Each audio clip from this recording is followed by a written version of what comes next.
আমি বিনয়ের সাথে বলতে চাই, একজন মানুষের যেন আমরা সুযোগটা হাতছাড়া না করি। আল্লাহ তাআলা দুনিয়ার আসমানে এসে তারপরে বান্দাকে ডেকে ডেকে বলেন, আলা মিন মুবতালান, তোমাদের মধ্যে কেউ কি অসুস্থ আছো, ফাউআফিয়াহু, আমি তাকে সুস্থতা দান করব।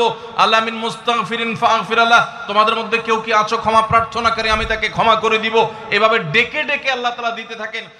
24 ঘন্টার ভিতরে দোয়া কবুলের সবচেয়ে আদর্শ সময়, যে সময়ের দোয়া কবুলের সম্ভাবনা সবচেয়ে বেশি, সেটা হলো ভোর রাতের সময়টা। আল্লাহ সুবহানাহু ওয়া তাআলা ডেকে ডেকে বান্দার ক্ষমা ঘোষণা করেন, বিপদ আপদ দূর করেন, অসুখ বিসুখ দূর করেন। এই সময়টা হলো রাতের শেষ প্রহর, ফজরের আগের সময়টা, তাহাজ্জুদের সময়টা। 11 মাস ধরে আমরা নানা ব্যস্ততার অজুহাতে আমাদের তাহাজ্জুদ পড়ার সুযোগ হয় না, ভোর রাতে ওঠার সুযোগ হয় না। ভাইরা আমার, রমাদানের মাস, আপনি তো সাহরি খেতে প্রায় প্রতিদিনই উঠছেন।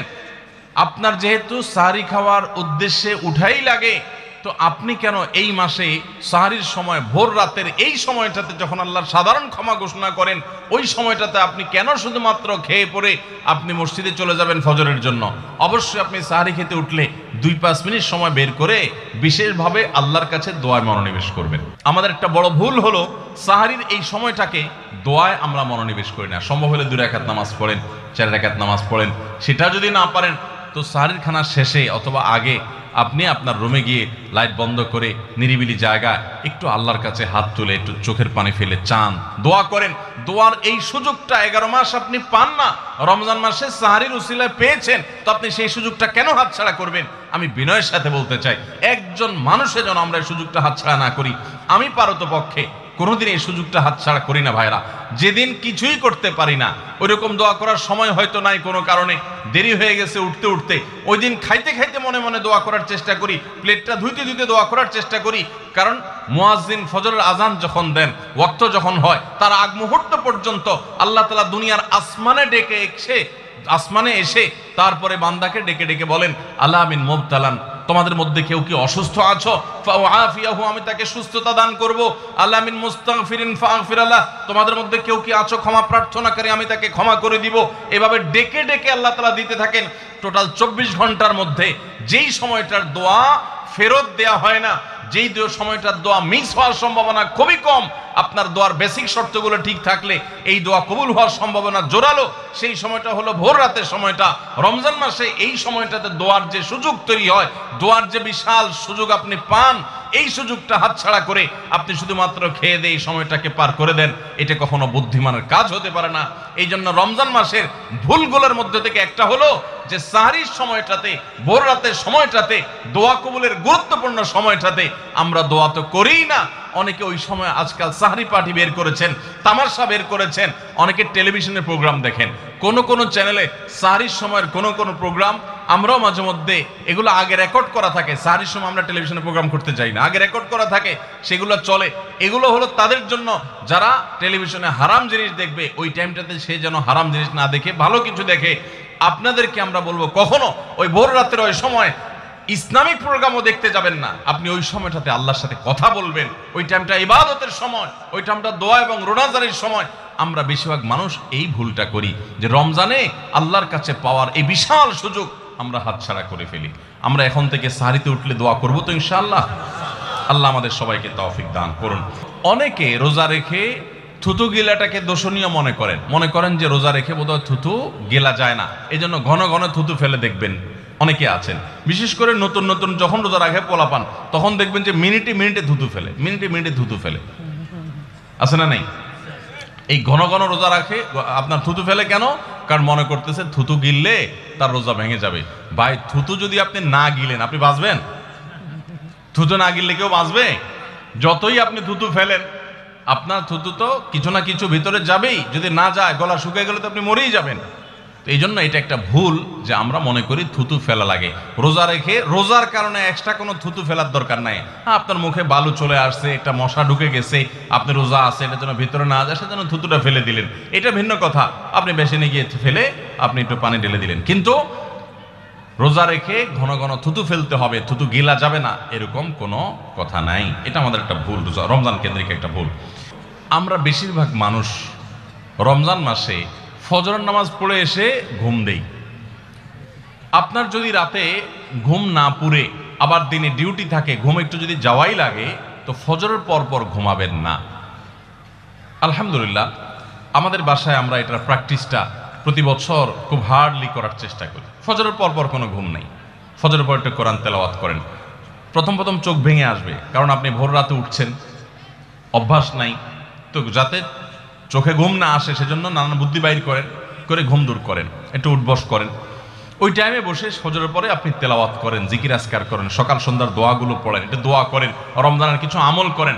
এশাকের নামাজের ওয়াক্ত হয়ে গেছে, 2 রাকাত নামাজ পড়ে এরপর আপনি পারলে দরকার হলে শুয়ে যান, কিন্তু ফজরের পর পর শুয়ে যাবেন না। এটা একটা ভুল, কারণ নবী করিম সাল্লাল্লাহু আলাইহি সাল্লাম সকালের এই সময়টার জন্য দোয়া করেছেন, আল্লাহুম্মা বারিক লি উম্মতি ফি বুকুরিহা, আল্লাহ আমার উম্মত জন্য সকালের সময়টাতে বরকত দান করুন, আর ওই সময় আপনি ঘুমায় থাকছেন।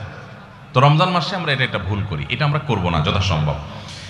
আমরা যারা নিয়মিত আজানের জবাব দেই, আজানের জবাব দেওয়া একটা আমল, আপনারা জানেন তো, মুয়াজ্জিন যা বলে তার সাথে সাথে তা বলা, তার পরপর সেটা বলা। মুয়াজ্জিন যখন আল্লাহু আকবার বলে, তখন আপনিও আস্তে আস্তে করে আল্লাহু আকবার বলবেন। মুয়াজ্জিন আবার যখন আল্লাহু আকবার বলবে, আপনিও আল্লাহু আকবার বলবেন। মুয়াজ্জিন যখন আশহাদু আল্লা ইলাহা ইল্লাল্লাহ বলবে, আপনিও আশহাদু আল্লা ইলাহা ইল্লাল্লাহ বলবেন। মুয়াজ্জিন যখন আশহাদু আন্না মুহাম্মাদুর রাসূলুল্লাহ বলবে, আপনি কি বলবেন? আশহাদু আন্না মুহাম্মাদুর রাসূলুল্লাহ বলবেন। অনেকে সাল্লাল্লাহু আলাইহি সাল্লাম পড়ে, সাল্লাল্লাহু আলাইহি সাল্লাম পড়বেন হলো আজানের শেষে, কিন্তু আজান চলাকালীন আশহাদু আন্না মুহাম্মাদুর রাসূলুল্লাহ বলবেন। সহিহ মুসলিমের আজানের জবাব দেওয়ার অধ্যায়ে পরিষ্কারভাবে নবী সাল্লাল্লাহু আলাইহি ওয়াসাল্লাম শিক্ষা দিয়েছেন। ইমাম মুয়াজ্জিন যখন বলবে ইযা ক্বালা আশহাদু আন্না মুহাম্মাদুর রাসূলুল্লাহ ফাকুলু আশহাদু আন্না মুহাম্মাদুর রাসূলুল্লাহ, তখন আমরা আশহাদু আন্না মুহাম্মাদুর রাসূলুল্লাহ বলবো। এরপর হাইয়া আলাস সালাহ হাইয়া আল ফালাহ যখন বলবে, তখন লা হাওলা ওয়ালা কুওয়াতা ইল্লা বিল্লাহ বলবো। এরপর আল্লাহু আকবার বললে তাই বলবো, লা ইলাহা ইল্লাল্লাহ বলার সময় তাই বলবো। তারপরে আজানের জবাব দেবো, দুরূদ পড়বো, দোয়া পড়বো। এই যে আজানের জবাব, এটাতে লাভ হয় কি জানেন? মুয়াজ্জিন আজান দিয়ে যেই সওয়াব পায়, আজানের যারা মুখে জবাব দেয়, মুয়াজ্জিনের সাথে সাথে বলে, তাদেরকে আল্লাহ তাআলা সমপরিমাণ সওয়াব দান করে। আর মুয়াজ্জিন কি পরিমাণ সওয়াব পায় সেটা কি জানেন?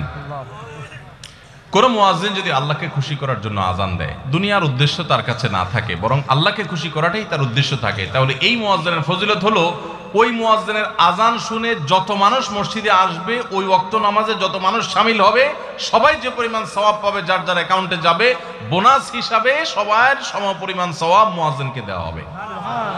আর আপনি মুয়াজ্জিনি না করে শুধু আজানের জবাব দিলেও সেই মর্যাদা বোনাস হিসেবে আল্লাহ তাআলা আপনাকে দান করবেন। এই হাদিসের ফজিলত একবার আরো 10, 12, 13 বছর আগে কোন এক জায়গায় আমি বলেছিলাম, সৌদি আরবে থাকতে। তখন এক ভদ্র মহিলা আমাকে বললেন, হুজুর, এই হাদিসটা আপনার কাছ থেকে শেখার পর, জানার পর থেকে আমি মক্কা শরীফের লাইভ আজান নিয়মিত ওই টাইমে, আমি রেডিও শুনি না, মোবাইলে বিভিন্নভাবে লাইভ আজানটা আমি শোনার চেষ্টা করি এবং ওই মুয়াজ্জিনের সাথে সাথে জবাব দেওয়ার চেষ্টা করি। কারণ আমার যখন এটা জানা হলো যে মুয়াজ্জিন যত পরিমাণ সওয়াব পাবে তত পরিমাণ সওয়াব পাওয়া যাবে, তো মক্কার মুয়াজ্জিন সাহেবের আজান শুনে যত মানুষ প্রতি ওয়াক্তে নামাজ পড়ে, এত বেশি নামাজ তো দুনিয়ার অন্য কোনো মসজিদে প্রত্যেক ওয়াক্তে পড়ে না। সো আমি লক্ষ লক্ষ মানুষের নামাজ পড়ার সমপরিমাণ সওয়াব, মুয়াজ্জিনের পরিমাণ পেতে চাই, সেজন্য মক্কার লাইভ আজানটা আমি ফলো করি। সুবহানাল্লাহ, আমি অবাক হয়ে গেলাম। মানুষ আল্লাহর সন্তুষ্টির জন্য কতভাবে চেষ্টা করে, অথচ আমরা হেলায় হারিয়ে ফেলি। আপনার মহল্লার যে আজানটা সবার আগে আপনার কানে আসে, আপনার মহল্লার আজান, ওটা জবাব আপনি দিবেন, এরপর বাকিগুলো আপনি দিতে পারলে দিবেন, না দিতে পারলে না। এই যে আজানের জবাব, এই আজানের জবাবটা আমরা অনেকে 12 মাসে একটু আধটু দেওয়ার চেষ্টা করলেও রমজান মাসে মাগরিবের নামাজের আজান, এটার জবাব নিয়মিত আজানের জবাবকারীরাও দেয় খুব কম। এটা রমজানের একটা ভুল। কেন দেয় না? কারণ সেই আসরের পর থেকে নিয়ে 10, 12 পদ, 13 পদ, 14 পদ ইফতার সামনে নিয়ে বসে যে দাঁত কচকচ কচকচ করতেছিল, হাতগুলো শুধুমাত্র আকুপাকু করতেছিল যে কখন আপনার বেগুনি ধরবে, কখন পেঁয়াজ ধরবে, কখন বুটমরিতে হাত দিবে। যখন আকুপাকু করতেছিল, সূর্য ডুবছে, মুয়াজ্জিন সাহেব আল্লাহু আকবার হাঁকা শুরু হয়েছে, আর হুমড়ি খেয়ে অনেক ঝাঁপায়া পড়ছে, খাইতে খাইতে কখন আজান শেষ হয়ে গেছে টেরও পায়নি। ঠিক না বে ঠিক? আপনি খান, ওয়াক্ত হয়ে গেছে, সাথে সাথে আপনি খেলেন, আজান শুনলেন, সাথে সাথে আপনি খেলেন, ভালো কথা। একটু মুখে দিয়ে খেতে খেতে খাওয়ার ফাঁকে ফাঁকে মুয়াজ্জিনের আজানের জবাবটা দিয়ে ফেলেন। কিন্তু ম্যাক্সিমাম মানুষ আমরা এই ভুলটা করি। আমি খেয়াল করে দেখেছি, যারা নিয়মিত আজান দেয় তারাও আজানের জবাব দেয়, তারাও দেখেছি এটা করে না, অর্থাৎ ভুল হয়ে যায়। তাহলে আমরা লক্ষ্য করবো তো ইনশাআল্লাহ মাগরিবের সময় ইফতারের ফাঁকে ফাঁকে আমরা আজানের জবাব দিয়ে দিব। আস-সুন্নাহ ফাউন্ডেশন, উম্মার স্বার্থে সুন্নাহর সাথে।